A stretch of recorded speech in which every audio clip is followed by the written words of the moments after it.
Ang aroganting puno. Noong unang panahon, may mga puno na nakatayo sa gitna ng kagubatan. Ang una ang puno ng mangga at ang puno ng dalandan. Ang puno ng mangga ay palakaibiganin at masayahin. Tuwing tanglagas ay dinarayo ito ng mga ibon. At dito namamahay ang mga ibong maya at kinakantahan siya ng ibang mga ibon. Ang puno nagagalak sa mga ito, siya napakabuti at nagbigay lining sa sumisilong at matiyaga siyang nakatayo kahit malakas pa ang hangin. Samantala ang puno ng dalandan ay napakadamot. Lagi siyang nag-alala sa kaniyang itsura. Nais niya na siya ang mas mataas at mas mayabong kaysa mangga. Ayaw niyang sumisilong ang mga ibon. At sinumang lumalapit ay binabato niya ng kaniyang biris at tuyong dahon. Sabi ni Windy, "Ano bang pinagmalaki mo? Dapat lahat ng puno at hindi na magpasilong." Sabi ni Landan, "Sigurado ka ba? Bakit sila lumapit at sumisilong sa akin? Alam mo ba kung bakit? Dahil hindi lahat ng puno ay kasing yabong kaysa akin." Sabi naman ni Windy, "Wala ka talagang saysay na kausap." Sabi ni Dalandan, "Oy, alis! Alis! Doon kayo sa puno ng mangga. Sinisira niyo lang ang ganda ng aking dahon." Sabi naman ni Mangga, "Dalandan naman, gusto lang nila bumuo ng tirahan. Kailanman ay hindi ka nagpasilong ng ibon sa'yo. Sila ay nakatutuwa at nabakasaya sa musika." Sabi naman ni Landan, "Oh nako, kantang walang buhay at pakiusap. Bawal lumalapit sa akin, baka masira ang aking mga dahon. Sa iyo na lang sila uupo kasi mas maliit ka at hindi ka kaaya-aya." Sabi naman ni Windy, "Uy, huwag kang ganyan. Masama yung mga sinasabi mo, Dalandan." Sabi naman ni Mangga, "Okay lang naman yon, Windy. Hindi ako nasaktan. Minsan okay lang magsabi ng totoo dahil kontento ako sa kung ano ako ngayon." Walang nagawa sa pagitan ni Dalandan at Mangga sa loob ng isang linggo. Si Mangga ay buong araw ay kumakanta habang si Dalandan hindi man lang nakipag-usap. At dumating ang lupo ng magbubuyog. Nabighani ang reynang bubuyog na nakita niya ang puno ng dalandan. Sabi ng reyna ng bubuyog, "Oh, malaki at matibay ang punong ito. Maganda pagtayuan ito. Dito kami makatayo nga tahanan." Sabi naman ni Landan, "Anong sabi mo? Sinong may sabi na pwede? Ayaw kong kumalat ang malakit niyong hani sa aking tangkay. At ako'y mag-iingay buong araw. Marami akong mahalagang bagay na kailangan ko tapusin." Sabi naman ni Reynang bubuyog, "Isa kang puno ay isang lokasyon sa kagubatan. Anong ibig sabihin na marami ka pang dapat tapusin?" Sabi ni Dalandan, "Basta, hindi mo pwedeng dadalhin ang maliit mong bubuyog dito." Sagot naman si Mangga, "Dalandan, ganyan talaga ang bubuyog. May mahalaga silang tungkulin sa kalikasan dahil kailan may kailangan nila ng mga puno para doon maninirahan. Paano balansi ang ating kalikasan kung hindi tayo magtutulungan?" Sabi ni Landan, Basta." Galit na galit si Landan. Hindi ako ginawa na makisig at kalikasan kung sisirain lang nila ang maganda kong sanga. Ako'y pinakamagandang puno. Kaya para sa kalikasan, dapat lagi akong maayos. At bakit mo ba ako tinuturuan? Gawin mo kung mahal mo ang kalikasan. Sa iyo na lang pupunta ang mga bubuyog na yan. Ngayon din, diyan na kayo." Nasaktan ang damdamin ng Mangga sa mga sinasabi ni Dalandan. Ngunit, hindi niya ito pinapatulan.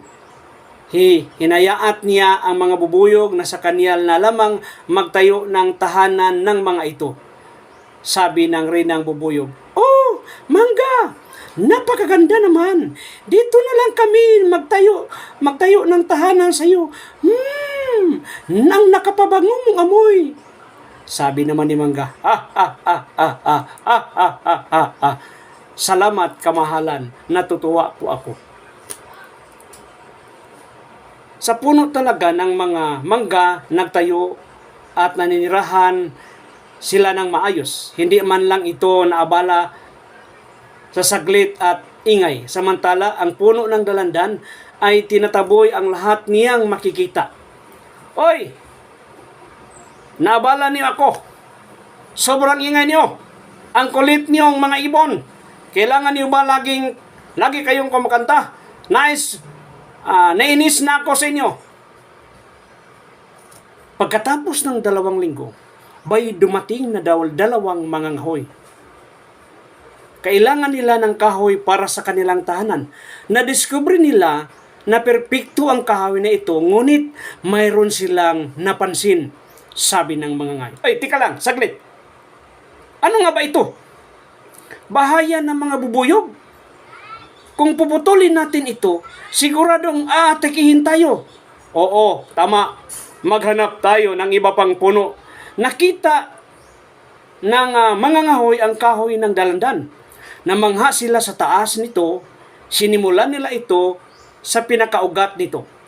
Dahil dito nagtungo sila sa puno ng dalandan, nagsimulang umiiyak ang puno ng dalandan. Natakot siyang lisanin ang kagubatan.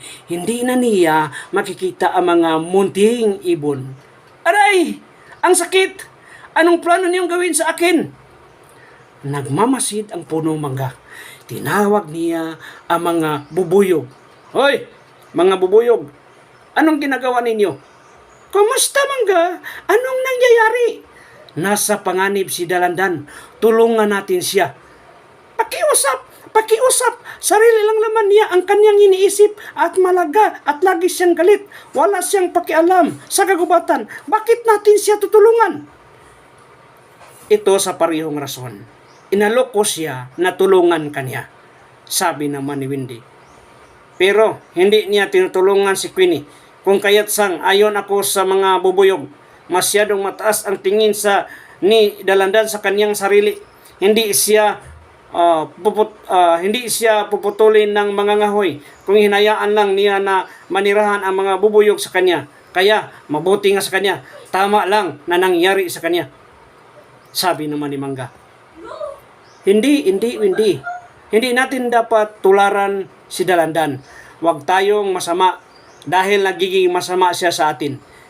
Dito tayo nakatira sa kagubatan, kaya hindi natin pwede pabayaan ng ganun si dalandan. Ay, tama si Mangga. Tulungan natin si dalandan. Halina kayo, labas. Kailangan ng tulong si dalandan. Lumipad na ang mga bubuyog patungo sa mga ngahoy. Umikot sila sa tainga ng at sa mga mata nila. Sabi ng mga ngahoy, umalis na tayo. Bilis! Kinakagat tayo ng mga bubuyog. Napakasakit ito. Dali, umalis na tayo. Pagkatapos nito, nahihiya ang dalandan pagkatapos na umalis ang mga mangangahoy. Sabi ni dalandan, patawarin niyo ako, mga bubuyog. Kahit ganon ang ginawa ko sa inyo, ay tinutulungan niyo pa rin ako. Huwag sa amin, dalandan.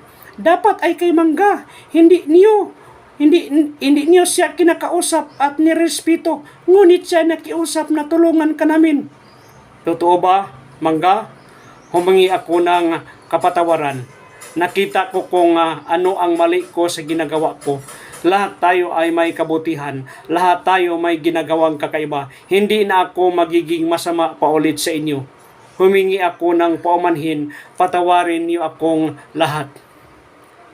Napagtanto ng puno ng dalandan ang kaniyang kasamaan, ang kaniyang kasalanan. Hindi na siya nag-iingay kay Wendy at sa mga ibon doon, kasabay niya na kumakanta si Mangga at gusto na niyang sumisilong sa kanya. At si Mangga at dalandan ay naging magkaibigan sa wakas.